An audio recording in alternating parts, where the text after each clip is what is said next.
ಹತ್ರ ಒಂದು garment factory ಇದೆ. ಅಲ್ಲಿಗೆ ಸಹಜವಾಗಿ ಎಲ್ಲ ಬಡವರು ಹೆಣ್ಮಕ್ಳು ಗಾರ್ಮೆಂಟ್ ಫ್ಯಾಕ್ಟ್ರಿಗೆ ಹೋಗ್ತಾ ಇರ್ತಾರೆ. ಗಾರ್ಮೆಂಟುವೇ ಬಸ್ಗಳಿರ್ತದೆ ನಾರ್ಮಲಿ ಸಹಜವಾಗಿ. ಒಂದೆರಡು ಬಸ್ಸಲ್ಲಿ ಟಿ ನರಸೀಪುರ, ಚಾಮರಾಜನಗರ, ಈ ಕಡೆ ವರುಣಾ ಕ್ಷೇತ್ರದವರು, ಈ ಕಡೆ ಮಂಡ್ಯಗೆಲ್ಲ ಹೋಗಿದ್ದಾರೆ. ನಿನ್ನೆ ಸುಮಾರು 77 ಜನ ಗಾರ್ಮೆಂಟ್ ವರ್ಕರ್ಸು 2 ಬಸ್ಸಲ್ಲಿ ಹೋಗ್ತಾಯಿದ್ದಾರೆ ಫ್ಯಾಕ್ಟ್ರಿಗೆ. ಹೋಗುವಾಗ ಮಧ್ಯೆ ಏನೋ ಒಂದು ಸ್ಕೂಟ್ರ್ ಅಡ್ಡ ಬಂದಿದೆ.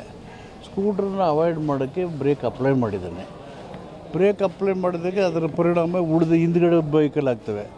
ಅವರು ಜರ್ಕ್ ಹೊಡೆದು ಹಂಗೊಂದಿದ್ದಾಗಿ ಸ್ವಲ್ಪ ಆಕ್ಸಿಡೆಂಟು, ಸಣ್ಣ ಆಕ್ಸಿಡೆಂಟ್ ಆಗಿದೆ. ಅದೇನು ಮೇಜರ್ ಏನಲ್ಲ. ಸುಮಾರು 77 ಜನ ಇದ್ದರು.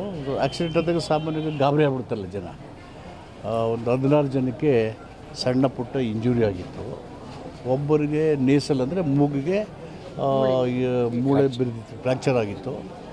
ಸೊ ಅದು ಬಿಟ್ಟು ಉಳಿದವರೆಲ್ಲ ಮೈನರ್ ಇದು. 16 ಜನ ಅಡ್ಮಿಟ್ ಆಗಿದ್ದರು. ಒಬ್ಬರನ್ನ ಡಿಸ್ಚಾರ್ಜ್ ಮಾಡಿದ್ದಾರೆ. ಇನ್ನು 15 ಜನ ಇದ್ದಾರೆ. ಆ ನೇಸಲ್ ಗಾಯ ಆಗಿದ್ದರೂ ಅವ್ರಿಗೂ ಟ್ರೀಟ್ಮೆಂಟ್ ಕೊಟ್ಟು ಅವರೆಲ್ಲ ಸುರಕ್ಷಿತವಾಗಿದ್ದಾರೆ. ತಕ್ಷಣ ಜಿಲ್ಲಾಡಳಿತ ಕುಮಾರ್ ಅವರು ಆಕ್ಸಿಡೆಂಟ್ ಆದ ತಕ್ಷಣ ನನಗೆ ಫೋನ್ ಮಾಡಿದ್ರು. SP ಡಾಕ್ಟರ್ ಶೋಭಾರಾಣಿ ಇಬ್ಬರು ನನಗೆ ಫೋನ್ ಮಾಡಿದ್ರು. ತಕ್ಷಣ ಅವ್ರಿಗೆ ಸಣ್ಣ ಪುಟ್ಟ ಗಾಯ ಆಗಿದ್ದಾವೆ, ಗಾಬರಿ ಆಗೋದು ಏನಿಲ್ಲ ಅಂತ ಹೇಳಿದ್ಮೇಲೆ ನೋಡ್ಕೊಳ್ಳಿ ಅಂತ ಅವ್ರಿಗೆ ಹೇಳಿದೆ. ಡಾಕ್ಟರ್ಸು DHO ಮತ್ತು ನಮ್ಮ surgeon, RCH doctor Asha, Chaitra ಎಲ್ಲ ಟೀಮ್ ಚೆನ್ನಾಗಿ ಕೆಲಸ ಮಾಡಿದ್ದಾರೆ. They've taken care. ಯಾವ ಡಿಸ್ಚಾರ್ಜ್ ಅವ್ರು ಏನು ಎನಿ ಟೈಮ್ ದೇವ್ ಡಿಸ್ಚಾರ್ಜ್. ಎಲ್ಲ ಮೈನರ್ ಇಲ್ಲ, ಮೈನರ್ ಇದು, ಗಾಬರಿ ಆಗೋಂಥದ್ದು ಏನಿಲ್ಲ.